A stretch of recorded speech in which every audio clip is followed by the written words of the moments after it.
Hello everybody, it's Non-Scene News here, and today we've got some breaking news coming from China. Um, if you see this video here, the Chinese army, this is the Chinese defense minister, he said the Chinese army is ready together with the Russian army to defend justice in the world. So this is massive. As he said that, we could probably expect. I don't want to go this far yet, but this just dropped. We could probably go as far as saying a defensive military alliance between China and Russia. That was, by the way, the defense minister of China that said. I'll repeat it. The Chinese army is ready to work together with the Russian army to defend justice in the world. And justice, in their eyes, will be against America and obviously NATO.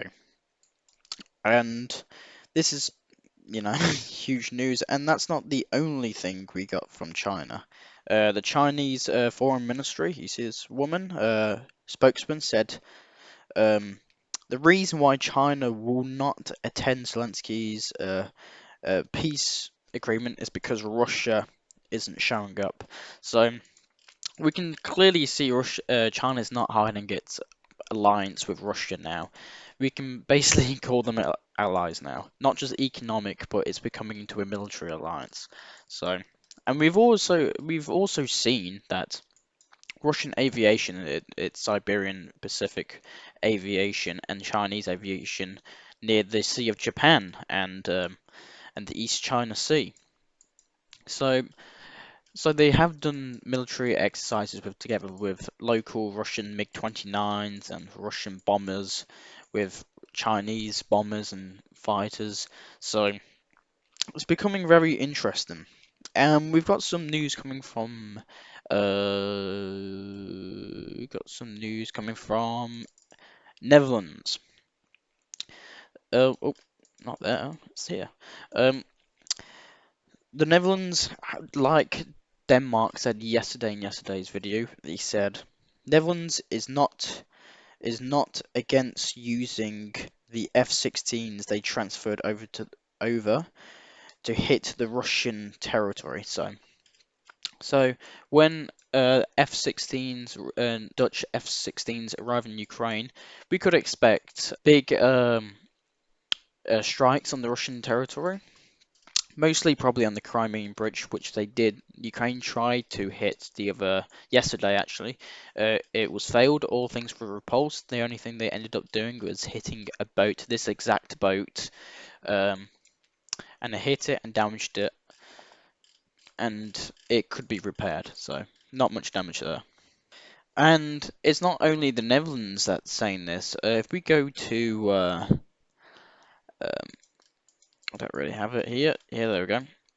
Um, the United States will allow Kiev to use HIMARS and MLRs and GMLRS missile systems and artillery for attacks on the Russian Federation. Now, America has joined the boat to allowed American weapons in Ukraine to hit Russia, and this is basically them directly in war with Russia, but just in Ukrainian hands. And we all know that NATO officers in Ukraine, telling where Ukrainians should not and should hit in Russia. So NATO is basically already at war with Russia. So behind America is Germany. Germany has also allowed um, their German weapons to hit Russian territories, and they also sent an aid package. And in this aid package will include Leopard tanks, ammunition, and the biggest of all, another Patriot system. So Germany is now going to provide Ukraine with another Patriot system, and I believe they did get a Patriot system from another country, which I forgot who it was, but now Ukraine has been given two more Patriot systems. So this will actually turn this whole battlefield into a stalemate. NATO has been providing huge support to Ukraine these past couple of days. So, and we're coming to Lithuania, and the head of Lithuanian foreign ministry said it did not rule out Ukraine could launch strikes on the territory of Belarus, so Russian groupings in Belarus. So this is obviously huge news again. Um, if we Um, this would bring Belarus straight into the war with Ukraine and actually bring Russia and Belarus into war with NATO. So we can expect, well, I don't think this is going to be true. I don't think Ukraine will actually strike Belarus because it's kind of bad enough on like the front line already. Ukraine's barely kind of holding on. So very interesting. And we got some news from Viktor Orban, which is the Prime Minister of Hungary. He said NATO is preparing for war with Russia, and Turkey with Hungary said Turkey will not allow NATO to participate in the war in Ukraine. So Turkey knows that um, NATO is getting involved in Ukraine a bit too much, and to a point where it could actually, I hate to say it, start a third world war with Russia. So Turkey is apparently not going to let it happen. So let's hope that works. And we got some news that the EU has decided to impose some sanctions against the Iranian defense minister and just Iran goods and stuff for, I quote unquote, for helping Russia. So EU and NATO are now kind of strangling all of NATO, Russia's allies, except obviously India and China, um, strangling all their allies, especially economically, so they don't trade with Russia. So they're trying to again strangle Russia into submission, not in the military sector, but in the economic sector. So very interesting. I will keep you always up to date on that. We got some news coming from Donald Trump. Of course, I'm pretty sure you all realize that he got convicted with all 34 counts of documentation fraud. And if we see this video, Joe Biden responds to, well, he doesn't respond to the reporter, but he asks a question whenever Trump is a political prisoner, and he kind of just looks at the reporter and with like a smile face, and he walks away. So, Mr. President, can you tell us, sir, Donald Trump refers to himself as a political prisoner and blames you directly. What's your response to that, sir?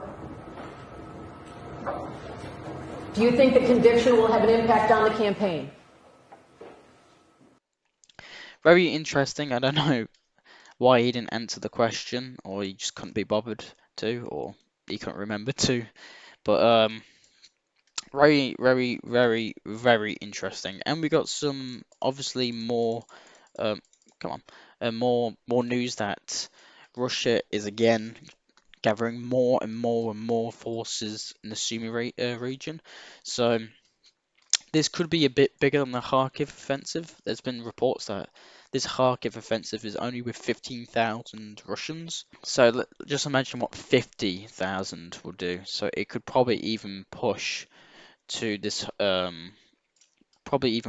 the outskirts of Sumy with 50,000. And this is what I think is probably going to happen. They're going to do another like border conflict at Sumy, just again trying to strangle uh, their consumption of artillery and stuff, because we all know that Ukraine is very damn bad in artillery shells and artillery in general.